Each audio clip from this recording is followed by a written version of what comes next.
Okay? On a besoin d'obéir et d'aller. De prendre l'autorité qui nous est donnée et de la mettre en pratique, de l'utiliser. Maintenant, avant qu'on puisse aller, il faut être nous-mêmes libres. Il faut être nous-mêmes libres. Ça veut dire qu'il faut nous-mêmes se saisir de l'autorité qu'on a pour briser ce qui n'a pas lieu d'être, pour casser ce qui n'a pas lieu d'être, pour chasser ce qui n'est pas supposé être là, pour proclamer la liberté, pour proclamer la paix, pour marcher avec Jésus par nous-mêmes, obéir à Jésus. Et après ça, on peut aller et démontrer c'est quoi marcher libre. L'Église Le Campus vous souhaite la bienvenue. Ce qui suit est un enregistrement de l'une de nos réunions. Nous nous rassemblons tous les dimanches matins à 10h.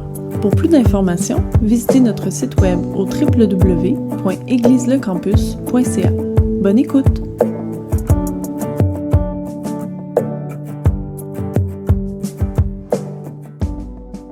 Ce matin, il y a quelque chose de spécial qui se passe.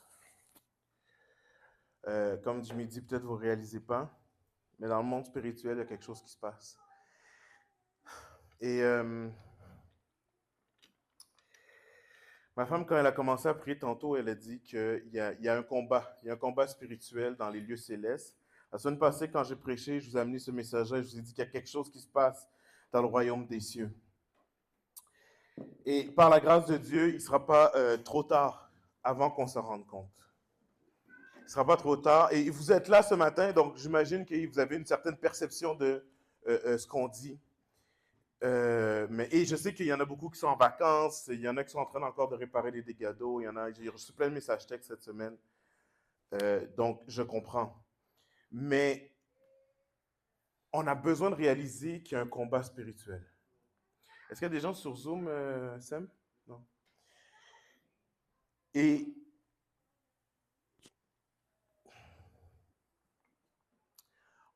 on a besoin de commencer à se lever dans la prière, dans l'intercession, déjà pour nous. Vous savez, quand j'étais jeune, on avait cette phrase-là qu'on répétait souvent, qui disait « Dieu ne parle pas pour ceux qui sont absents. Dieu parle pour ceux qui sont présents. » Est-ce que vous avez déjà entendu parler de ça? Non, jamais? Les pasteurs que j'ai eus disaient ça dans le sens que souvent, on est là dans une prédication, puis on dit « Ah ouais, ça serait bon pour lui, là. » Ou pour elle. Et ça donne que lui ou elle n'est pas présente ce matin-là. Tu dis « Ah, ça serait bon pour elle. Ça, là, ça, c'est pour elle. Ça, c'est pour lui. » Et subtilement, tu envoies la prédication à la personne. Tu dis « Écoute ça. » Mais Dieu, premièrement, parle à ceux qui sont là. Dans le sens que malgré que Jésus savait et avait en tête les 2000 et quelques années qui allaient se passer après sa mort et sa résurrection, quand il parlait à ceux qui étaient devant lui, en premier. Je vous l'ai expliqué, quand on explique la théologie, merci Derby, quand on explique la théologie, on le dit. Ceux qui sont en train de faire le cours de prédication avec moi, ils le savent. La Bible a d'abord été écrite pour ceux qui étaient là à cette époque-là. Et si on ne réalise pas ça, on n'arrive pas à saisir tout le contexte de ce que la parole veut dire. Et c'est de là qu'on trouve plein d'hérésies, plein de choses comme les robes, les tresses, les cheveux, les choses qu'on établit et qu'on impose comme un joug sur les gens, parce qu'on ne réalise pas que d'abord, ça a été écrit pour ceux qui sont là, qui étaient devant Jésus, qui étaient devant les apôtres. Mais que le Saint-Esprit, lui, avait en tête, oui, les 2000 ans qui allaient suivre. Est-ce que vous me suivez? Donc, présentement, le Saint-Esprit, quand il parle ce matin, il vous parle à vous qui êtes là. Et donc, je reprends ma phrase que je disais. La semaine passée, j'ai prêché sur « Réveille-toi, réveillons-nous ». Et moi-même, cette semaine, alors que je réfléchissais, parce que premièrement, je pense que Dieu me donne les choses pour moi, pour ma vie personnelle en premier. Et je méditais sur ce que j'ai reçu la semaine passée, ce que j'ai reçu cette semaine. Et je me disais, non, moi-même, j'ai besoin de me réveiller plus. Moi-même, premièrement, j'ai besoin de chercher plus la face de Dieu. Parce qu'il y a quelque chose qui va se passer, il y a quelque chose qui s'en vient. Quelque chose en train de se passer et on n'est pas prêt. La semaine passée, je fais une revision là, pour que vous me suiviez, mais la semaine passée, j'ai prêché sur réveille-toi. As-tu de l'huile dans ta lampe? As-tu de l'huile? Et je ne suis pas en train, comme on a entendu beaucoup de prédications, je ne suis pas en train d'accuser d'accuser le monde, d'accuser vous qui êtes ici, ou ceux qui sont à la maison, de dire vous êtes endormis. C'est pas ça. C'est pas un moment donné où ce que je suis en train de dire, voici, il y a certaines personnes qui sont réveillées et d'autres sont endormies, c'est pas ça. En fait, je suis en train de dire que toute l'Église est endormie. On est dans une saison où ce que c'est lourd spirituellement. Et malgré qu'on cherche plus, il y en a qui avancent plus, il y a des mini-réveils par-ci, par-là, comparé à ce qui s'en vient, croyez-moi, l'Église est endormie. Quand on va vivre le réveil qui s'en vient, imaginez ceux qui étaient à Sousa Street quand les lampes de feu, quand le réveil est descendu, puis que jusque dans les rues, tout le monde parlait en langue, ils se sont dit, mais dans le fond, la semaine passée, il y a 2 semaines, il y a 1 an, il y a 2 ans, mais qu'est-ce qu'on faisait? On n'avait rien compris de la puissance de Dieu. On n'avait rien compris de ce que Dieu voulait faire. Et je suis convaincu que bientôt, on va dire, OK, mais toutes ces années-là, et ce que j'essaie de vous dire, c'est pas de se mettre la culpabilité pour dire, oh non, on est endormi, l'Église est endormie, regarde, c'est à cause de tel dirigeant, tel pasteur, c'est à cause des leaders, c'est à cause de ci, tout le monde est endormi. Non, c'est pas ça. Mais c'est de réaliser que malgré la saison dans laquelle on est, il faut veiller sur une chose, s'assurer qu'on a de l'huile dans notre lampe. Parce que quand le cri de minuit va se passer, quand ça va être le temps de se réveiller, quand on va dire l'époux s'en vient, le problème, c'est pas que les autres, c'est pas que les 10 dormaient. C'est pas ça le problème, c'est pas qu'ils dormaient. C'est qu'il y en avait 5 qui n'avaient pas d'huile dans la lampe, qui étaient vidés. Est-ce que vous me comprenez? Imaginez-vous, et c'est juste un résumé, je ne vais pas rester trop là-dedans, mais imaginez-vous que vous arrivez sur la scène, vous arrivez là et vous voyez les 10 vierges endormies. Et on peut juger, comme on juge l'Église présentement, on peut juger de l'extérieur pour dire, mais regarde, ils dorment tous. Regarde. Et pourtant, le Saint-Esprit est en train de dire, c'est pas, regarde, ils dorment tous. C'est, regarde, il y en a certains qui ont de l'huile et d'autres qui n'en ont pas. Ça veut dire quoi? De l'extérieur, ils ont tous l'air pareil. Est-ce que vous me suivez? De l'extérieur, tous les chrétiens et toutes les églises ont l'air pareil. On ne peut pas juger avec nos yeux, avec notre intellectuel. Ah, voici, eux autres sont réveillés, eux autres sont en feu, eux autres sont morts, eux autres sont religieux, eux autres sont pas. Non, non, non, croyez-moi, on est tous endormis. Mais est-ce qu'il y a quelque chose à l'intérieur qui brûle? Moi, je ne peux pas savoir pour Prince ou pour Jimmy. Je ne peux pas. Il y a juste toi qui peux savoir pour toi. Il n'y a que le Saint-Esprit qui le sait pour toi.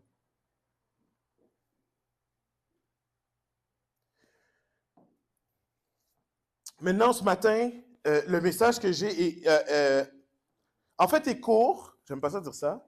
Mais en fait, j'ai un point. J'ai un point qui est comme la suite de la semaine passée. Ce matin, je vais vous parler d'autorité spirituelle. D'autorité spirituelle.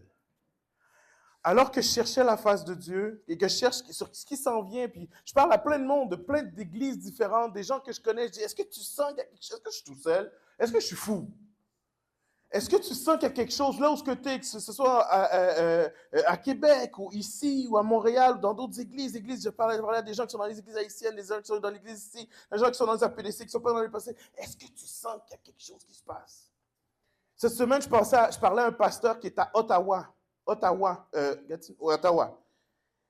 Et alors que on parle, ouais, ça va, ouais, moi je suis fatigué, ouais, les enfants, le bébé, ça va bien, ouais, c'est ça, ouais, qu'est-ce qui se passe vraiment dans l'église? Ouais, les gens sont là, et puis toi, ouais, les gens sont là, ouais. Et puis, à un moment donné, je lui ai dit, mais est-ce que tu sens qu'il n'y a pas quelque chose qui se passe dans le monde spirituel? Et quand je lui ai décrit comment je me sentais, là, toutes les balivernes et le superflu est parti de côté. Parce qu'il y a 2 cœurs qui sont connectés par le Saint-Esprit sur l'horloge du royaume des cieux. Et on est sortis les 2 de cette conversation-là, boostés. On était boostés au bloc. Parce qu'on disait, ça ne vaut pas la peine que je vous raconte tout ce qu'on se disait, mais on sentait le temps où il y a quelque chose qui va changer. On sent que c'est proche. Et il me disait, tu sais, nous autres, les gardiens de la foi, les gardiens spirituels, c'est-à-dire ceux sur qui Dieu a placé un certain leadership, on doit aller et chercher les gens qui sont dans nos églises, dans nos entourages, pour qu'ils soient excités comme nous, pour qu'ils se préparent comme nous, pour qu'il y ait ce même déclic-là comme nous. On a une responsabilité. Et je lui disais, c'est normal que les messagers ceux qui sont prophétiques, ceux qui ont un certain leadership, ceux que Dieu a appelés, c'est normal qu'ils ressentent les choses un peu avant. C'est normal. Pourquoi? Parce que Dieu leur a donné une responsabilité. Comprenez, quand le peuple d'Israël était dans la débauche et dans l'idolâtrie, les prophètes sentaient que le jugement s'en venait.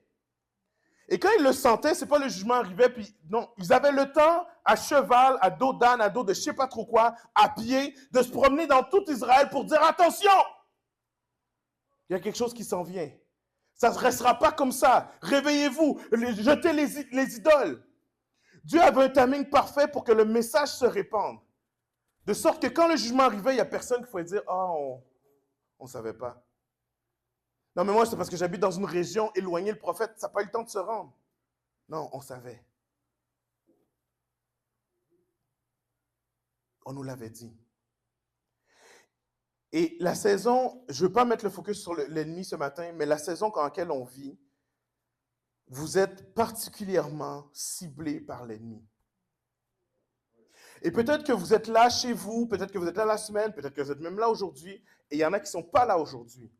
Et ils ne réalisent pas que les attaques de l'ennemi ont step up, qu'il y a un autre niveau. Tu ne sais pas parce que c'est la même chose que tu vis, c'est juste que c'est décuplé.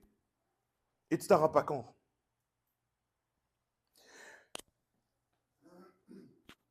À l'époque d'Israël, quand vous regardez la parole de Dieu, ça c'est une parenthèse que je fais pour mettre en contexte du message, de ce que moi je reçois, c'est en dehors de la prédication. À l'époque d'Israël, c'était très très rare que les leaders, quand vous voyez la Bible en entière, ce n'est pas souvent le roi ou les leaders qui sont attaqués, c'est plus le peuple. Le peuple est tenté, le peuple se détourne, et on voit souvent, on voit, regardez, la plupart dans les choses de la Bible, la stratégie de l'ennemi, c'est de détourner le peuple, c'est de les attirer ailleurs. Il y a quelques fois où il y a un renversement de stratégie, mais c'est très rare, où ce que le peuple est enligné, mais le leader est attaqué. Le roi, le prince, le prophète est attaqué, puis le leader, lui, le reste du peuple est correct. Non, non. La plupart du temps, le peuple est complètement détourné, et c'est là qu'on attaque le roi, le prophète. Je ne veux pas faire toute l'histoire, mais réfléchissez aux événements, réfléchissez. Pourquoi je vous dis ça? C'est que je sens qu'on est dans une de ces situations-là où ce que la vapeur est renversée. Et la vapeur est renversée parce que l'ennemi s'attaque à ceux qui pourraient avoir un potentiel de réveiller son prochain. À ceux qui pourraient avoir le potentiel de l'idée d'autres dans la bonne voie. C'est les leaders qui sont attaqués présentement. Depuis quelques années.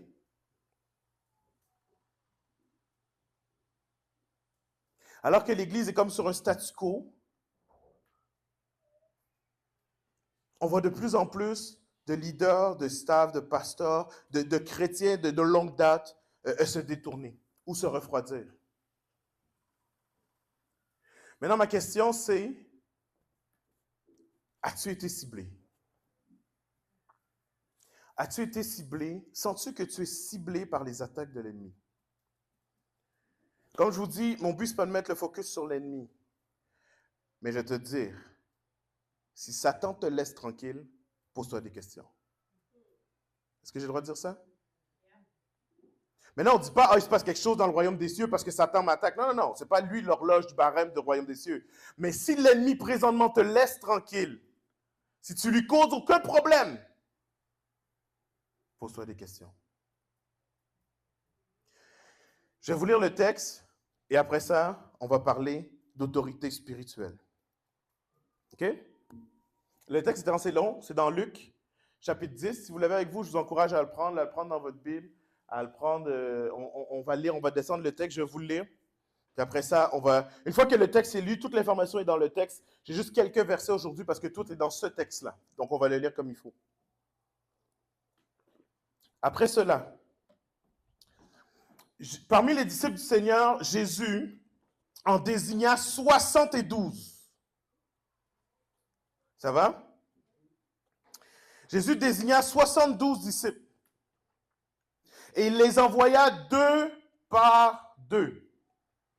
En avant de lui, en toute ville, partout, et localité où lui-même allait se rendre. Il les envoyait avant lui. Lui, il n'a pas encore été. Et il leur dit, la moisson est abondante, mais les ouvriers sont peu nombreux. Priez donc le maître de la moisson d'envoyer des ouvriers pour sa moisson. Allez, voici, je vous envoie comme des agneaux parmi les loups. Ne portez ni bourse, ni sac, ni sandales, ne saluez personne en chemin. Mais dans toutes les maisons que vous allez, que vous entrez, dites d'abord paix, shalom, dans cette maison. S'il y a là un ami de la paix, votre paix reposera sur lui, sinon elle reviendra à vous. Restez dans cette maison, mangeant, buvant ce que l'on vous sert, car l'ouvrier mérite son salaire. Ne passez pas de maison en maison. Dans toutes les villes où vous allez, où vous entrez, là où vous serez accueillis, mangez ce que vous est présenté. Guérissez les malades qui s'y trouvent et dites-leur, le règne de Dieu s'est approché de vous. Mais dans toute ville où vous entrerez et vous ne serez pas accueillis, allez dans les places et dites, même la poussière de votre ville collée à nos pieds, nous l'enlèverons pour vous la laisser. Toutefois, sachez, le règne de Dieu s'est approché. Donc, l'enfant que tu sois reçu ou pas reçu, annonce que le règne de Dieu s'est approché. Je vous déclare, au dernier jour, Sodome et Gomorrhe sera mieux traité que cette ville. Malheureuse es-tu, Chorazine, malheureuse es-tu, Bethsaïda, car les miracles qui ont lieu chez vous, s'ils avaient eu lieu à Tyr et à Sidon, il y a longtemps que leurs habitants auraient fait pénitence, ça veut dire que ce serait repenti, avec le sac et la cendre. On va sauter, on va aller au verset 16. Celui qui vous écoute m'écoute, celui qui vous rejette me rejette, et celui qui me rejette rejette celui qui m'a envoyé. Important. Maintenant, il leur dit ça, il envoie les 72. Quand les 72 reviennent, verset 17, ils vont dire, ils revinrent tout joyeux en disant, Seigneur, même les démons nous sont soumis en ton nom. Même les démons nous sont soumis en ton nom. Juste une parenthèse. Est-ce que Jésus a dit, allez chasser les démons? Allez dire que le règne des cieux est proche, allez guérissez les malades. C'est ça la mission. Ils reviennent en disant, même les démons sont soumis en ton nom. Je vais revenir là-dessus. Je vais juste vous le souligner. Jésus leur a dit, voici, je regardais Satan tomber du ciel et s'écraser comme un éclair.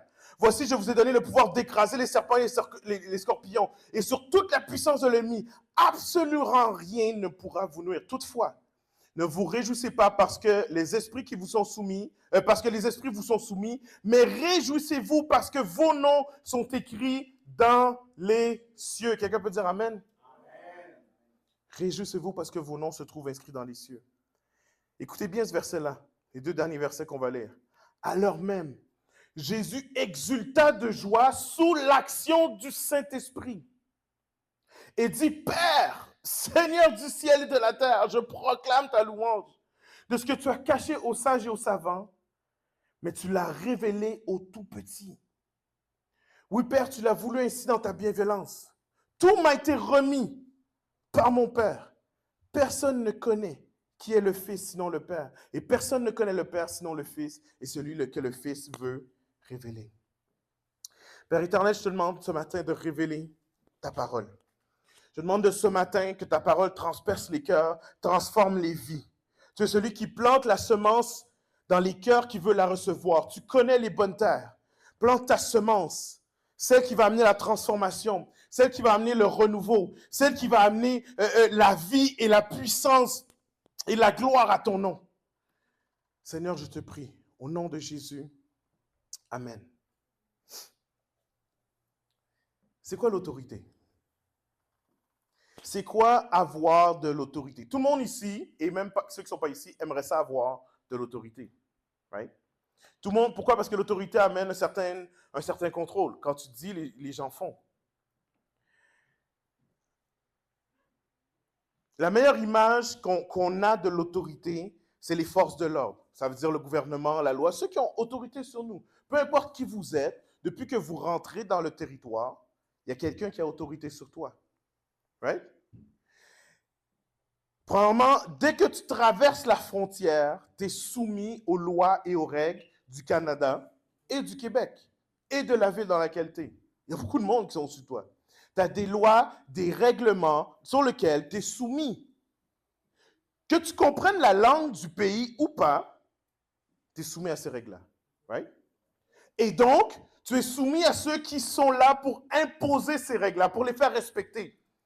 Les policiers, vous savez, au Québec, on a beaucoup de juridictions. Hein, il y a beaucoup de, on aime ça mettre des étapes. Fait que on a les policiers. OK, on est à Montréal. On a les policiers. C'est ceux qui sont, au niveau municipal, chargés d'imposer le règlement, d'imposer la loi. C'est ceux qui ont le pouvoir de t'arrêter si tu ne respectes pas les lois et les règlements. Amen. Après les policiers, qu'est-ce qu'on a pour le Québec? La Sûreté du Québec. La Sûreté du Québec, eux autres sont toute la province et le territoire du Québec. Ils sont au niveau provincial. Ils sont chargés de te faire... Si tu sors de Montréal, tu es sur les grandes routes, c'est eux autres qui t'arrêtent pour te dire qu'est-ce qu'il y a dans ton camion. C'est la Sûreté du Québec. Ensuite de ça, au niveau du Canada, on a la GRC, la Gendarmerie royale du Canada. La GRC. C'est eux qui sont partout au Canada. Chacun de ces policiers-là a une juridiction, a une autorité sur les gens qui sont dans leur territoire. N'est-ce pas? Bon. Ce policier-là, qu'il ait son arme ou pas, est-ce qu'il a l'autorité? Est-ce qu'il perd son autorité s'il oublie son arme au poste de police? Non? OK. Est-ce qu'il perd son autorité s'il enlève son uniforme? Vous avez un policier dans la rue, il vient vous voir, quelqu'un vous fait signe, il dit « Hey! » Tu lui dis « Hey, qu'est-ce que tu fais dans le milieu de la rue? » Il dit « Je t'ai vu avec ton cellulaire, je suis policier. » Est-ce que tu dis « Excuse-moi, tu n'as pas ton uniforme, je n'ai pas besoin de te respecter, tu parles auto, tu pars? » Qui ferait ça? Au cas où qu'il soit vraiment policier. Au cas où. Bien sûr, il va te montrer sa badge, il est obligé de se montrer sa badge, mais son autorité est encore là. Même s'il est en jeans comme moi. Ce que j'ai envie de dire, c'est que du moment où il a déclaré qui il est, il a autorité sur toi. Il ne peut pas faire n'importe quoi, mais il a autorité sur toi. Est-ce qu'on est là? Parce qu'il a déclaré qui il est. Bon, continuons. Là, je prends les policiers, mais dans le monde spirituel, dans le royaume de Dieu, c'est qui a l'autorité? Et ce matin, je vais vous parler quelque chose qui est, selon moi, est le plus grand mensonge dans l'Église de Dieu depuis je ne sais pas trop combien d'années. Décennies, si ce n'est pas des centaines d'années. Le plus grand mensonge de cette Église-là, vous savez c'est quoi? C'est sur qui a l'autorité dans le monde spirituel. Dans le verset qu'on vient de lire, Jésus a dit, « Merci Seigneur de ce que tu n'as pas révélé cela aux sages, aux grands, aux politiciens, au gouvernement, à ceux qui ont étudié pendant des années, à ceux qui sont reconnus, mais de ce que tu l'as révélé aux tout petits. » Les 72 que Jésus a envoyés, quand ils reviennent, il les appelle les petits-enfants. Ça veut dire que ces petits-enfants-là avaient de l'autorité dans leur royaume spirituel. On s'entend? Donc, c'est quoi la définition de qui a l'autorité? Comment on fait pour reconnaître qui a l'autorité et qui n'a pas l'autorité? Parce que je vous le dis, depuis des centaines d'années, l'autorité est déterminée par un bout de papier donné dans les écoles bibliques, ou une bague donnée par certains mouvements religieux, ou peu importe, ou un stage, ou quoi que ce soit. C'est comme ça qu'on est, avec nos yeux, qu'on détermine l'autorité dans l'Église. Qu'est-ce que la parole dit, elle? 2 Corinthiens 5. 2 Corinthiens 5, versets 17 à 21. Écoutez bien ça. Si quelqu'un est en Christ, il est avec confiance, vous connaissez ce verset-là par cœur. Si quelqu'un est en Christ, il est les choses anciennes sont, toutes choses sont devenues, tout le monde connaît ça. Est-ce que vous connaissez la suite? Et tout cela vient de Dieu qui nous a réconciliés avec lui par Jésus-Christ et qui nous a donné, ouh là là là là là là là là, le ministère de la réconciliation. En effet, Dieu qui est en Christ, il réconcilie le monde avec lui en ne chargeant pas les hommes de leurs fautes. Il a mis en nous la parole de la réconciliation. Nous qui sommes donc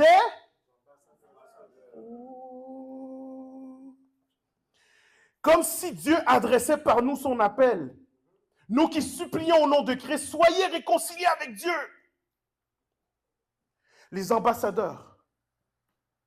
Ceux qui ont été chargés de sa parole. C'est qui? Première phrase. Voici toutes choses sont rendues nouvelles.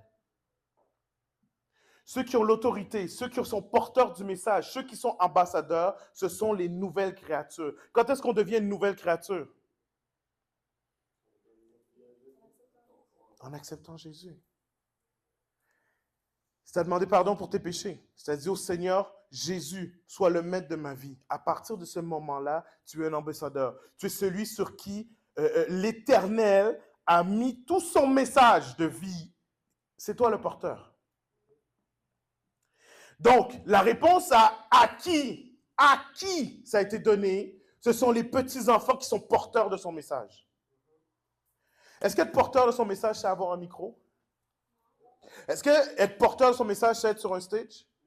Est-ce que la parole de Dieu a dit, c'est seulement à ceux qui ont des dons de prophétie, des paroles de sagesse? Tout ça, ce sont des outils. Comme le policier qui laisse son arme au bureau. Ce sont des outils que tu dois apprendre à manier. Oui, si tu les as, ça va être plus efficace ton ministère. Mais c'est des outils.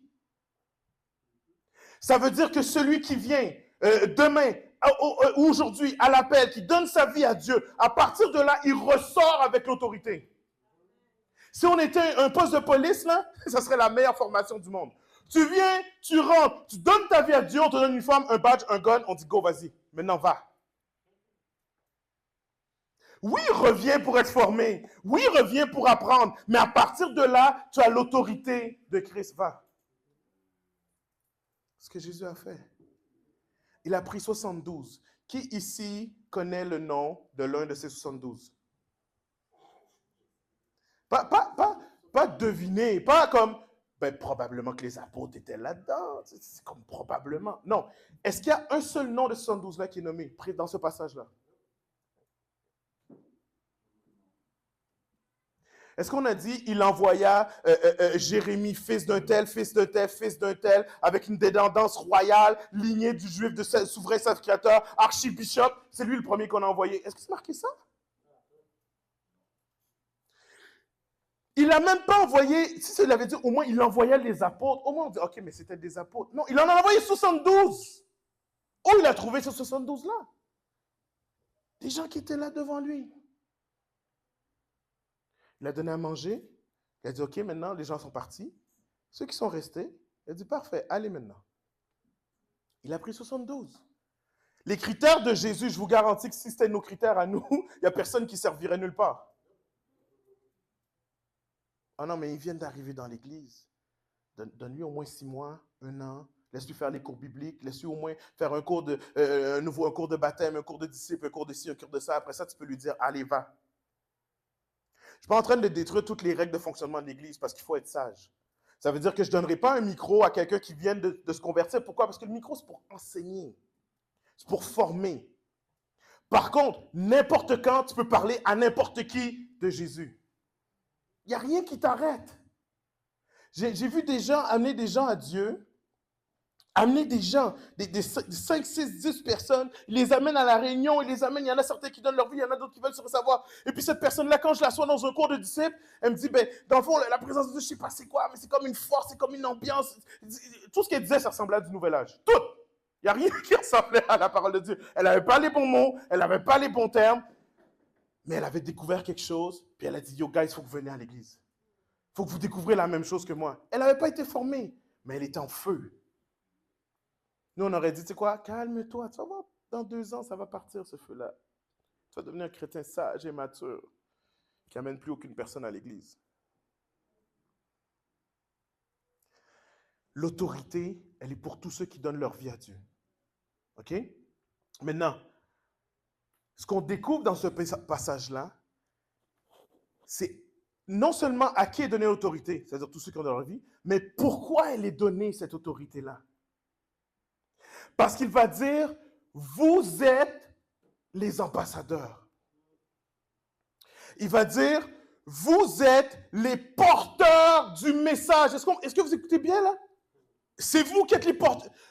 Tout mon message de vie, tout ce que j'attends avant de revenir, c'est que toute la planète ait entendu parler de mon message de vie. Et ceux à qui j'ai confié ça, c'est vous. Ça veut dire le plan éternel du royaume des cieux dépend de nous. Pas des anges, pas des pierres, pas des circonstances, pas d'Israël. Ils dépendent de nous. Le message nous a été donné à nous. C'est comme si on disait aux policiers, va faire la loi, mais je ne te donne rien, ni uniforme, ni autorité, ni badge, ni rien. Et là, on se revient, puis je vous en supplie, écoutez Dieu, et je vous en supplie, faites ce que je vous dis. Et les gens passent comme une foule, là, ils t'écrasent. C'est comme ça qu'on vit. On vit comme ça, on a un message, mais c'est une supplication. C'est comme, s'il te plaît, écoute Dieu. Ah, tu veux pas? Ok, ben moi je vais attendre le retour de Dieu, puis là tu vas comprendre. Quand Jésus va revenir, tu vas voir que j'avais raison.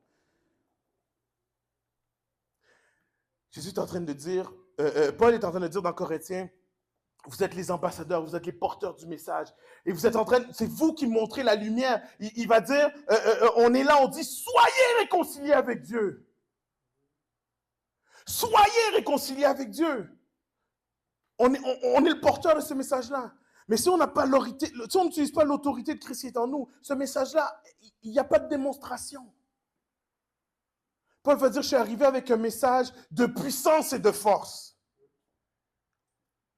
Paul avait essayé de venir avec des rhétoriques et des arguments. Il avait la connaissance. Ça a zéro marché.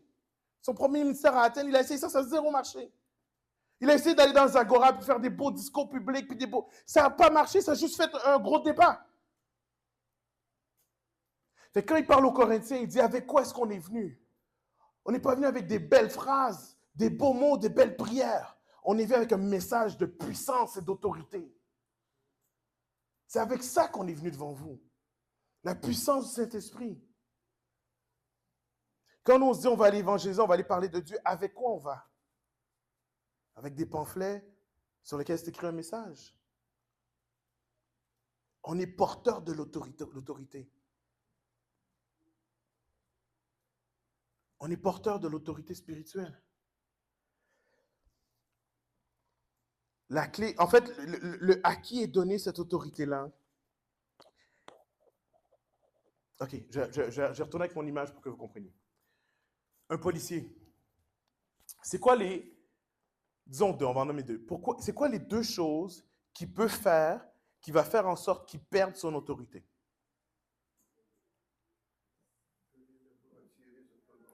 Tirer sur tout le monde. Si... Oh là là, toi mon frère, calme-toi, calme-toi, calme-toi! On essaie d'avancer tranquillement. C'est ça. Je le mets sous deux facettes. S'il se met à tirer sur tout le monde, il ne respecte pas lui-même la loi, right? Lui-même, il ne respecte pas la loi qu'il est supposé imposer. S'il vient, il t'arrête, il te violente, il met son genou sur ton cou, peu importe. S'il ne respecte pas lui-même ce qu'il est supposé de faire, son autorité va lui être retirée. Fired. On va le mettre à la porte. Right? On peut même le mettre en prison. N'est-ce pas? En tout cas, normalement. Bon. Je n'ai pas de Bible là, mais c'est quoi notre loi à nous? C'est quoi notre loi dans le ministère, dans le royaume des cieux? La parole de Dieu. C'est notre loi à nous. La deuxième chose qui peut faire qu'on le fired. Disons que sur le terrain, c'est le meilleur policier du monde. Il est respectueux, il est capable de diriger les foules et tout ça. Mais quand il est au bureau, c'est un monstre. Il n'écoute jamais le chef. Il n'écoute jamais ceux qui sont au-dessus de lui pour dire, là maintenant, tu vas aller faire brigadier. Tu vas aller faire la circulation là-bas. Quoi? Il rentre dans son auto, il part, il s'en va là-bas faire chercher l'étiquette ou je ne sais pas trop quoi. Il part dans l'autre direction. Il fait sa job, mais il n'écoute pas le chef. Donc le chef, qu'est-ce qu'il va dire? Tu sais quoi? C'est bon, tu es un très bon policier, mais bro, il faut que tu écoutes ce que je te dis. Si tu ne vas pas où ce que je t'envoie, je ne peux pas gérer mon équipe. Tu as besoin d'aller où ce que je t'envoie. Donc, il y a non seulement l'obéissance aux principes éternels qui sont établis dans la Bible, mais il y a l'obéissance au chef. C'est qui le chef? C'est l'obéissance à Jésus. Donc, Tu peux très bien respecter la loi. Tu respectes les commandements. Tu ne voles pas, tu ne mens pas. Tu fais tout ce que tu as à faire. Mais si cet esprit te dit, va là, tu n'écoutes pas.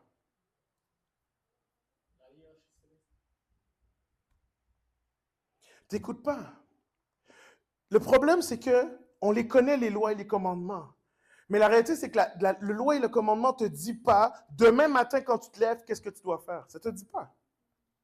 Ça ne te dit pas au travail comment tu dois faire, à qui tu dois parler de Dieu ou pas. Ça ne te le dit pas. C'est quoi le guide que Dieu nous a laissé pour ça? C'est le Saint-Esprit.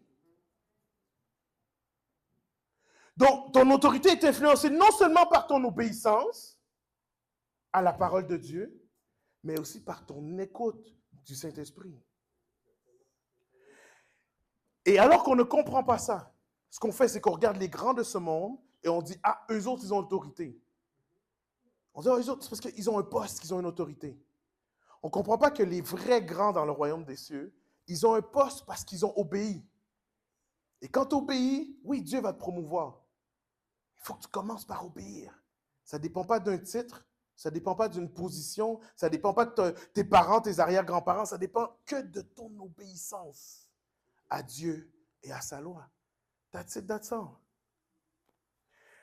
Je parlais qu'on était attaqué. Si tu te sens attaqué présentement et que ça continue et que ça perdure,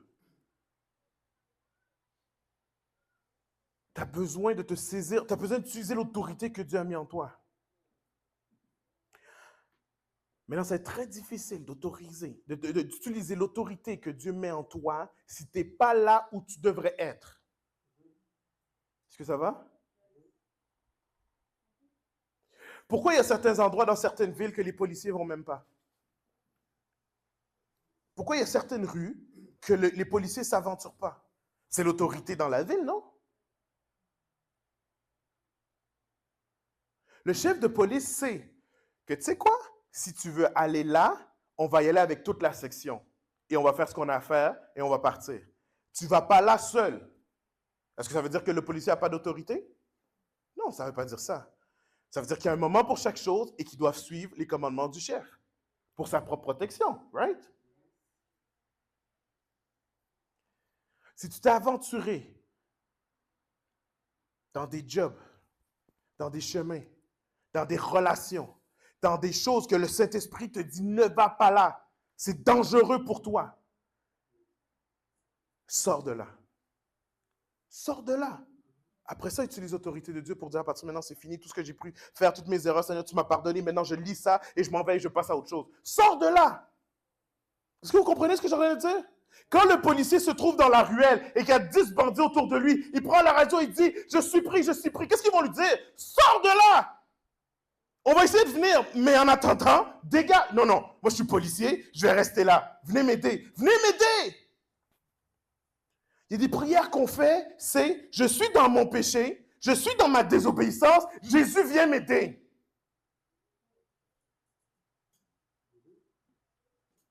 Qu'est-ce qui arrive? C'est alors que tu n'es pas où tu es posé d'être, Jésus t'aide là. Qu'est-ce qui arrive? Qu'est-ce que tu vas faire? Tu vas rester là, non?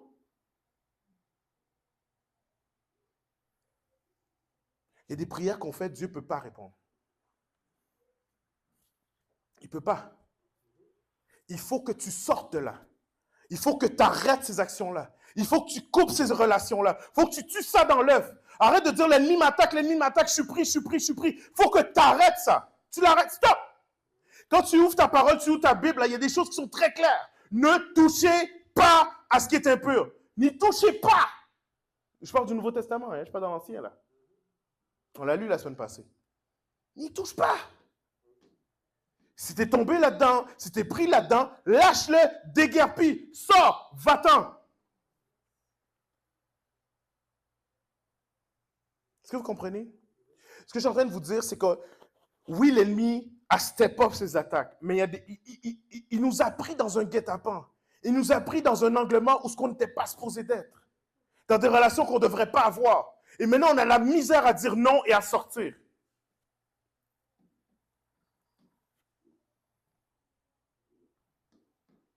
Alléluia.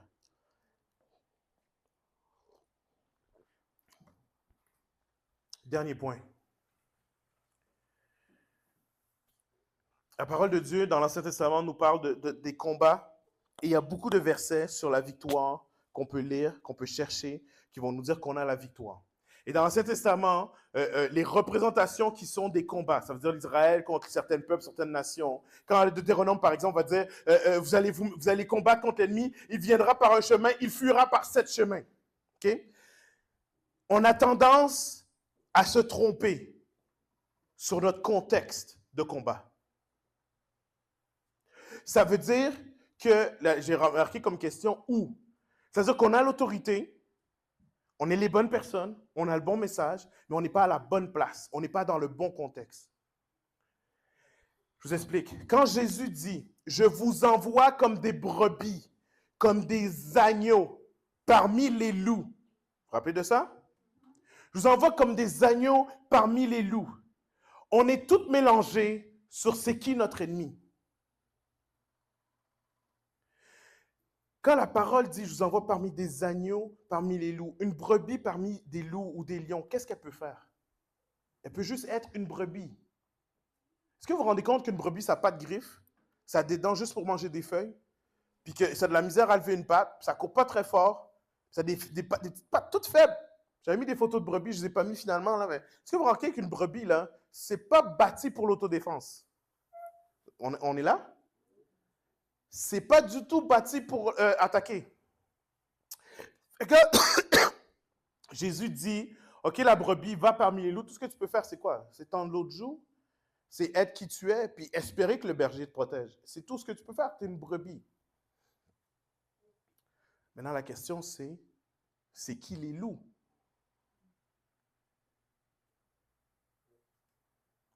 C'est qui les loups? Le verset que j'ai mis, répondez pas tout de suite parce que ça va faire comme une question piège, puis je ne veux pas faire des questions pièges, je ne suis pas là pour vous piéger. Okay?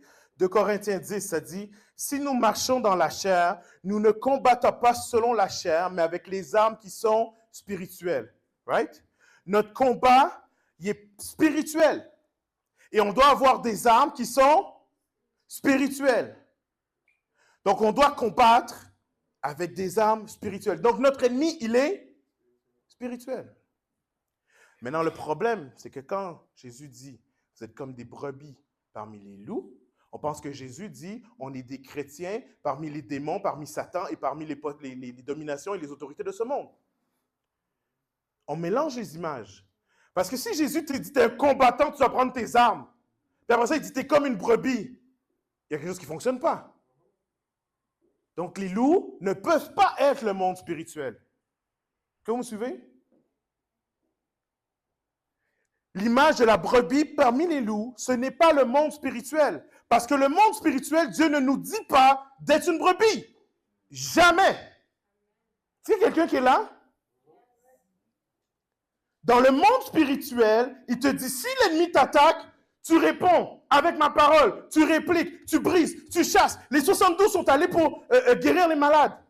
Ils avaient une mission. Ils arrivent devant le malade, l'ennemi se manifeste. Au nom de Jésus, l'ennemi est parti. Comment est-ce que les disciples, les 72, ont découvert qu'il y avait un monde spirituel qui était soumis à Jésus? Parce que l'ennemi se mettait dans sa route. Est-ce que vous comprenez? L'ennemi essayait de barrer le chemin à la délivrance, à la guérison, à la mission qu'ils ont. Mais qu'est-ce qu'il disait? Jésus nous a dit, dis au nom de Jésus. OK, au nom de Jésus, tu t'en vas. Il s'en va. La personne est guérie. Le règne, le royaume des cieux s'est approché de toi. That's it. Ma mission, c'est de te dire, le royaume des cieux s'est approché de toi. Donc, tu as le droit à la guérison, tu as le droit à la liberté, tu as le droit d'être transformé. Quand j'essaie de le faire, il y a quelque chose qui se manifeste. Au nom de Jésus, bye. Fini. Et là, ils ont dit, même les démons sont soumis. Jésus ne leur a pas dit, je ne t'ai pas dit, j'ai dit de faire la brebis avec les loups. Je t'ai jamais dit de chasser des démons, qu'est-ce que tu fais? Non. Jésus a dit, oui, j'ai vu Satan tomber comme des éclairs. Je t'ai envoyé faire une mission. Quand les gens se sont mis devant ta route, tu as dit non au nom de Jésus et tu as continué ta mission. L'autorité que je t'ai donnée, c'était l'outil pour continuer ta mission. L'autorité que je t'ai donnée, c'est pour ton appel, pour ta mission. Je reviens à mon point. Donc, c'est qui les loups? Devant lesquels on est une brebis. Devant qui Jésus a été amené à l'abattoir comme une brebis? Devant qui? devant les hommes, devant les Romains, devant les Juifs, devant le Sanhédrin, devant tout le monde. Il a été humilié devant les hommes, flagellé par des hommes, craché dessus par des hommes, mis à la croix par des hommes. Il a agi comme une brebis face aux hommes qui le rejetaient. Jamais face à l'ennemi. Ce que je suis en train de vous dire, c'est que dans la mission que vous allez faire, quand les hommes vont vous rejeter, quand ils vont vous repousser, quand ils vont vous mettre dehors, quand ils vont vous enlever votre job, quand ils vont vous dire homophobes, et quand ils vont vous dire tous les noms qu'aucun chrétien voudra avoir, mais qui vont vous les attribuer, soyez comme une brebis devant les loups. Tu sais quoi? Mon berger sera mon défenseur. Quand on est rejeté par le monde, Jésus a dit, s'ils m'ont rejeté, ils vont vous rejeter. Quand on est rejeté par le monde, notre travail, c'est d'être comme une brebis, d'être doux, d'être calme. Si le Saint-Esprit ne te dit pas d'aller répondre sur Facebook puis d'aller faire la guerre là-bas, tu ne réponds pas. Tu fais la brebis. Est-ce que vous êtes là? Choisis tes combats. Maintenant, voici où on est rendu aujourd'hui. C'est qu'on est des lions avec les loups et on est des brebis avec l'ennemi. Devant les loups, on est fort. On dit, ah, tu ne peux pas rien me faire de toute façon, tu ne peux pas me tuer, tu ne peux pas me frapper, fait que je vais répondre, je vais combattre, je vais faire des débats, je vais sortir des arguments, bah, on est là. Mais quand l'ennemi fait quelque chose à nos enfants, ou à notre famille, oh, ça c'est la vie. La vie n'est pas facile. Oh, t'as changé, oui. Mais, tu savais comment était ma semaine. Tu as perdu ta job, il y a un homme qui t'a fait quelque chose, on t'a craché au visage, on t'a crucifié, on t'a dit que tu étais un homophobe, un transphobe, toutes les phobes qui disent non, non. C'est l'ennemi. Je fais de l'argent, je ne vois pas le bout de l'argent, on me vole, on me tire, ça. Vous savez que c'est spirituel. Vous tordez l'autre joue. Je dis vous, j'aimerais dire moi. Je parlais à ma soeur dernièrement, à chaque fois, je parle à ma soeur, je parle à ma mère, je parlais des gens, je dis vas-y. Je sais que c'est spirituel, vas-y. Ok, qu'est-ce que tu vas faire? Ah, ben tu sais, il y a une saison pour toutes. Quand Dieu voudra, il amènera la délivrance. Je suis tout seul à faire ça, il n'y a personne d'autre qui fait ça, c'est juste moi. Est-ce que vous savez comment c'est plus facile de répondre à quelqu'un qui nous parle et de faire un débat avec lui que de faire une prière de délivrance? De chasser l'ennemi, de le regarder dans les yeux, tu t'en vas au nom de Jésus. Est-ce que vous savez comment c'est difficile? Dans une église, Marie-André est là de Gospel Vie. À Gospel Vie, il y a 350 personnes. Les 350 peuvent toutes débattre contre les hommes. Il n'y en a pas un seul qui peut lever la voix contre l'ennemi. Ah, il faut aller chercher le pasteur. Il faut aller chercher le pasteur. Viens prier pour nous. Est-ce que vous comprenez ce que je veux dire? Je fais un peu comique, mais je veux qu'on réalise à quel point on a laissé l'ennemi faire ce qu'il voulait. On s'est battu pour notre liberté devant les hommes. On s'est battu pour notre droit de parole devant les hommes. On s'est battu pour dire, moi c'est ça qui je suis, mais toi sois qui tu veux, puis c'est tout. On s'est battu pour être qui on est, mais devant les hommes. Mais on a refusé d'établir notre identité et qui on est devant l'ennemi. Et pourtant, Dieu nous appelle à être des ambassadeurs du royaume spirituel. Ça veut dire qu'on doit être ceux qui décèlent les choses, qui voient les choses, qui détruisent les choses. Les gens dehors ne peuvent pas se battre contre l'ennemi. Ils ne peuvent pas. Si vous suivez? Si tu es chez toi, qu'il y a un voleur qui vient pendant que tu es chez toi avec ta famille, cogne à la porte, cogne dans les vitres, cogne dans les fenêtres, ils veulent rentrer, mais ils n'arrivent pas, ils veulent rentrer. Qu'est-ce que tu fais? Tu appelles la police, right? Pourquoi? Parce que eux autres ont des bâtons, ils ont des guns, je ne sais pas qu'est-ce qu'ils ont, mais la police est équipée pour, right? Le monde crie après l'église. On est en train de vouloir me ravager. Je ne sais pas quoi faire. L'église leur dit, tu sais, un jour, Dieu va revenir. En attendant, ah oui, tu es dans la dépression, c'est à cause de tes péchés et tes fautes. C'est ça.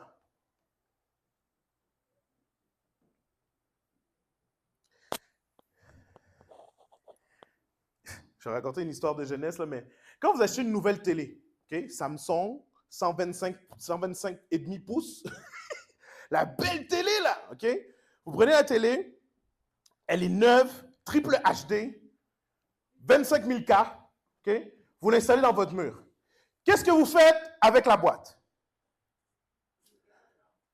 Vous la gardez au cas où. Vous n'êtes pas confiant au cas où pour la garantie, pour la revendre. Les télés t'offrent pas. Qu'est-ce que vous allez revendre, guys? OK, vous léchez la boîte. Qu'est-ce que vous faites? Est-ce que vous la mettez sur le coin de la rue? C'est une grosse boîte, là. Est-ce que vous la mettez sur le coin de la rue? Non. On dessire, on met au recyclage. Pourquoi est-ce qu'on ne mettrait pas la boîte sur le coin de la rue? À part pour sauver la planète, là. Pourquoi est-ce que vous ne mettez pas la boîte de votre télé, de votre nouvel ordinateur, de votre nouvelle imprimante à la rue? Pourquoi? Pour ne pas attirer les voleurs. Right? Tu viens d'emménager, tu as acheté toutes les dernières technologies, tu les mets là en ligne devant toi. Tu as acheté une nouvelle télé, un nouvel ordinateur, 2 MacBook Pro, tu mets toutes les boîtes là devant comme ça. Tu dis, voici. Pourquoi personne ne fait ça? C'est pas juste pour le recyclage, guys, soyez honnêtes. Bon, imaginez que le policier vient chez vous. Il y a des voleurs qui veulent rentrer. Le policier te dit, ouais, je suis là devant chez toi, qu'est-ce qu'il y a? Ben, il y a des voleurs qui viennent rentrer chez nous. Puis il regarde, il dit, ah, mais t'as mis la boîte de la télé puis de l'ordinateur. C'est de ta faute. Tu sais quoi? Check it, man. Il y a des gens qui n'ont pas fait cette erreur-là, qui ont besoin de moi. Ciao. Qu'est-ce que vous allez dire?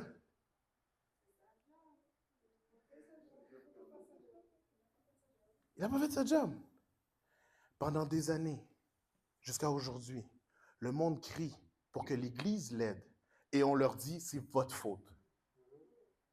C'est à cause de vos actions. À chaque ouragan, on dit, ben oui, tu vois, il y a eu telle parade, telle affaire, bien fait, c'est Dieu qui juge. Non, personne n'a jamais dit ça ici. Personne n'a jamais même lu ça dans les réseaux sociaux. Moi, je vis dans un autre monde. L'Église est confortable dans son coin à dire, Seigneur, reviens nous chercher. Et à juger le monde extérieur. Et Jésus a fait de nous les porteurs de la bonne nouvelle. On est les porteurs de la bonne nouvelle. C'est nous qui l'a. La solution, c'est nous. C'est nous qui peut les délivrer de l'ennemi. C'est nous qui peut les délivrer de la dépression. C'est nous qui pouvons les guérir. Quand je dis nous, c'est à cause de Jésus qui est en nous. Comprenez? On a la solution pour délivrer ce monde. On l'a.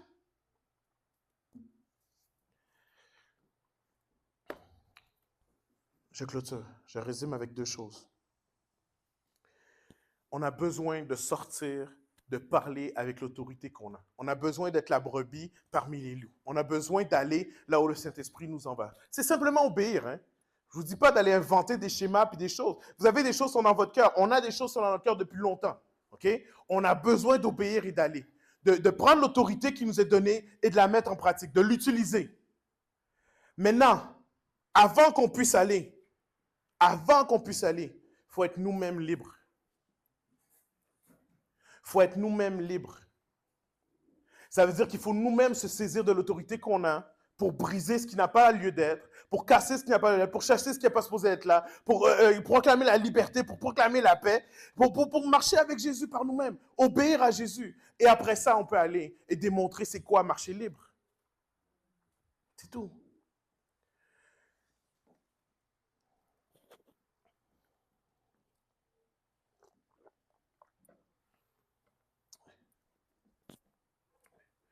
Je vais prier pour vous. Il est encore tôt, là, il est midi. J'aimerais ça prier pour vous. J'aimerais ça qu'on prie ensemble. J'aimerais ça qu'on prenne des engagements ce matin.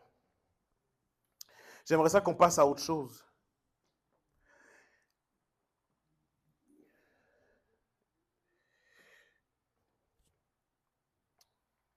Je vais vous dire les choses comme je pense qu'elles sont. Si je me trompe, vous me le direz après.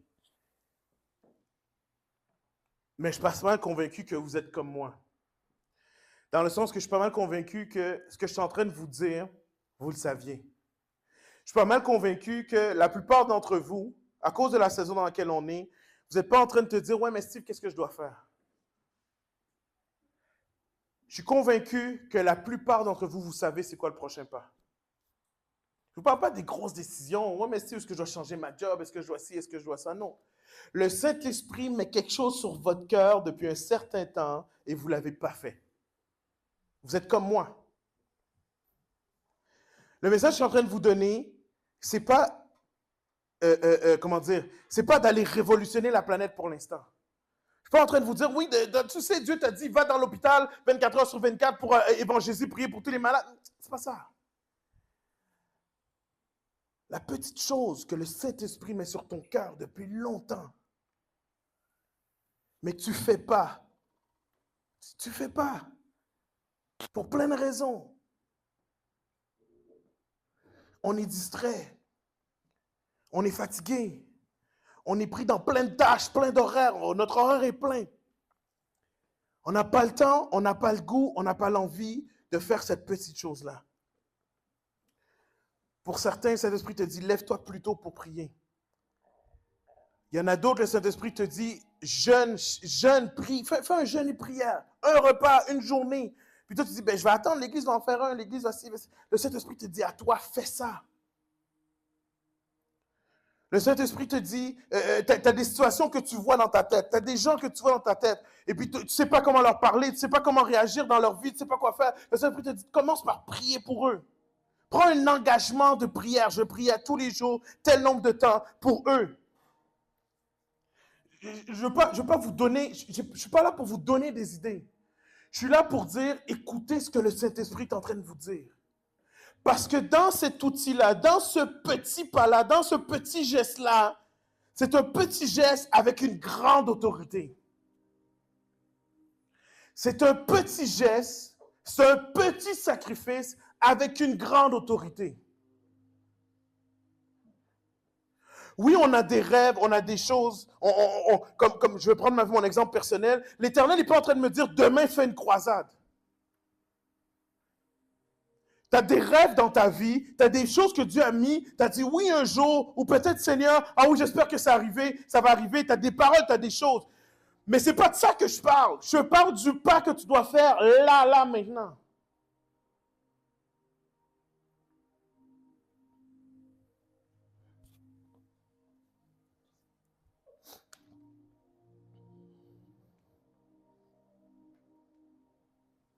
Quand on demande aux grands de ce monde, comment tu as fait pour réussir à faire ça?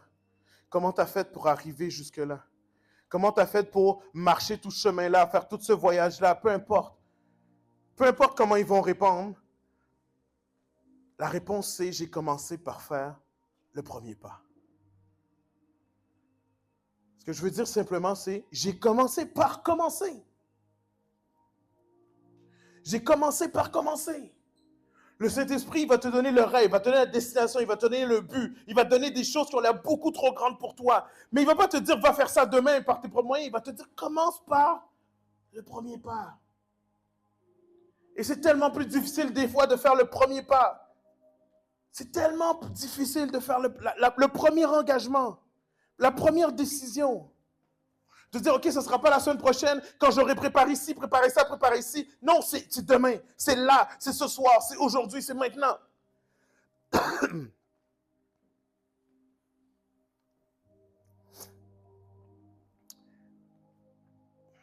Avant de prier pour l'autorité, je vais prier pour l'audace. Je vais prier pour le courage. Le courage des entrepreneurs, le courage de ceux qui commencent quelque chose, le courage de ceux qui entreprennent quelque chose. Parce que la promesse dit, que la parole dit que tout ce que tu entreprendras, Dieu soit avec toi, Dieu va être avec toi. Mais il faut que tu entreprends. Partout où tu iras, Dieu sera avec toi. Tout ce que tu entreprendras réussira. Mais il faut que tu entreprennes. Il faut que tu ailles. Il faut que tu commences quelque part.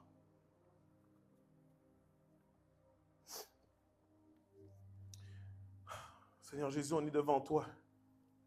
Chacune des personnes ici, chacune des personnes qui écoutent ce message, on est devant toi et on a besoin de toi. On a besoin de ta force. On a besoin de ton courage. On a besoin d'aller dans là où tu nous dis d'aller. Je te prie de nous donner le courage et l'audace des 72. Je te prie de nous donner la confiance en toi des 72, afin qu'on aille avec confiance. Afin qu'on aille sachant que si toi tu nous dis va, si toi tu nous dis marche, si toi tu nous dis de commencer, c'est parce que tu as amené tout à sa complétude. Seigneur, tu ne nous abandonneras pas en chemin. Seigneur, tu ne nous délaisseras pas sur le côté de la route.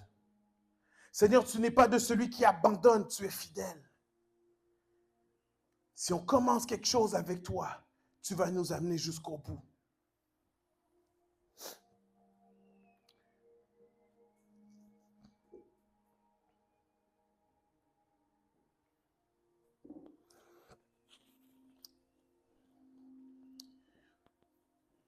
Il y a quelqu'un qui se dit que pour faire ou pour entreprendre ce que Dieu met dans ton cœur, ça va prendre d'autres personnes. Et Dieu te dit, commence. T'es pas seul, j'allais dire commence seul. T'es pas seul, commence avec moi. Commence avec moi. Et moi, je vais joindre les autres personnes.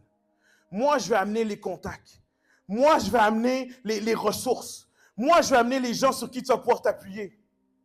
Et les gens qui disent, je peux commencer, mais c'est sûr que j'aurai ni l'énergie, ni le temps, ni les fonds pour amener ça à sa complétude. Même pas juste pour continuer après le premier pas. Seigneur dit, je m'en occupe de ça. Mon message, ce n'est pas nécessairement ça.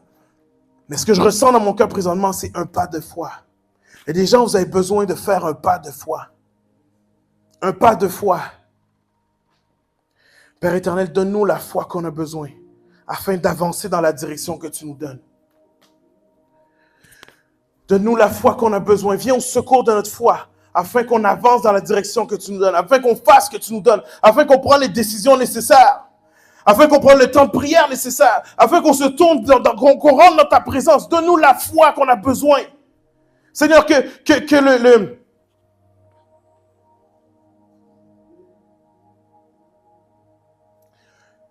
que la passivité soit terminée maintenant au nom de Jésus. Je viens briser la passivité dans le nom de Jésus. Je viens briser le découragement dans le nom de Jésus. Je viens briser l'esprit d'échec, la peur de l'échec dans le nom de Jésus.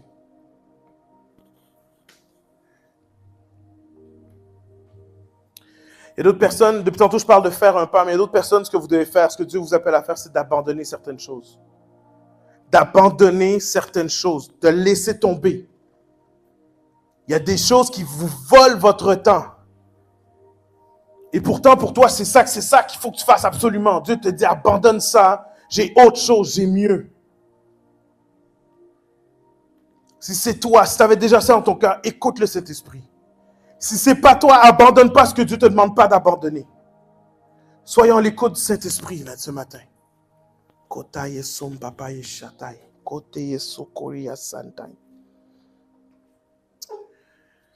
Alléluia. Et je vais finir par cette dernière prière. J'ai prié pour l'autorité. Si tu as l'audace, si tu as le courage, si tu as la foi de parler contre l'ennemi, contre ce qui t'attaque, de déclarer que c'est fini dans le nom de Jésus, je prie pour que tu saches que ton autorité est 100% restaurée. Ce matin, je ne veux pas qu'on marche dans la culpabilité. Je ne veux pas qu'on marche dans les mensonges de l'ennemi qui disent « Ah oui, tu as perdu cette autorité-là à cause de tes péchés. Tu as perdu cette autorité-là à cause de la désobéissance. Tu mérites ce qui t'arrive. Tu dois endurer ça. » Ce matin, s'il y a quoi que ce soit qui est dans ta vie, qui n'est pas de Dieu, abandonne-le à son autel. Abandonne-le à son autel. Et utilise l'autorité que Dieu t'a donnée pour dire c'est fini.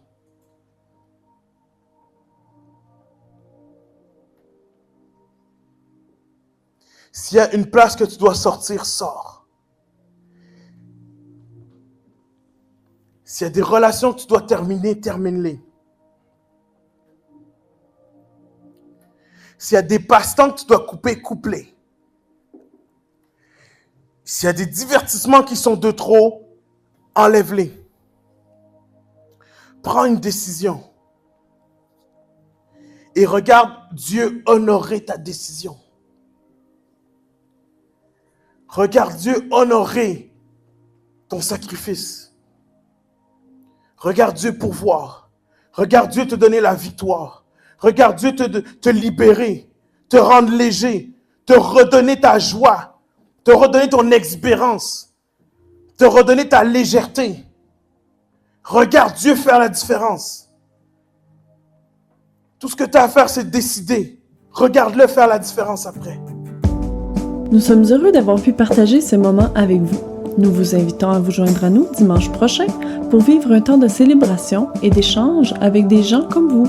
En attendant, nous vous invitons à aimer notre page Facebook, le Campus MTL, et à visiter notre site web au www.égliseLecampus.ca.